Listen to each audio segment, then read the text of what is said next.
Members of Greek life might get to have a little bit more fun, but the Panhellenic community will be taking better measures to ensure the safety of all affiliates. We decided that we would be able to better enforce things and regulate everything if we knew where everyone was on all 3 of the nights, that we know people were still going out. They were just going out in smaller groups. That's probably going to make life so much easier, so people aren't like sneaking around.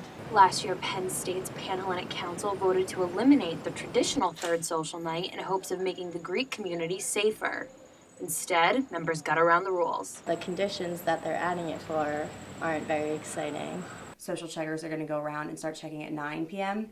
So anything found between 9 and 10 p.m. will be like an unregistered social. The third social night might come back into effect, but the policy restricting pre-games will now be strictly enforced. Like, drinking is never safe, honestly, but I think it would be safer because it's registered, so that means that Panhell knows about it. Having only 2 socials last year resulted in a great amount of risk management issues, including underage drinking.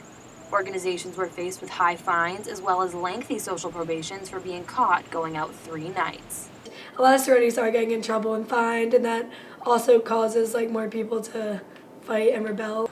They're essentially adding it because it was too big of a risk not to have it because girls were going out other places rather than a registered social. The Panhellenic Council is hopeful this will finally result in a safer community. It makes for a safer community because at the end of the day, the whole thing is like you join these organizations knowing that you have to abide by these standards and these rules. And so if we say, yes, you are allowed to go to a registered function on Thursday, Friday, and or Saturday, but you have to abide by our rules when you're doing it. Regardless of where members fall, they all feel passionate about the issue.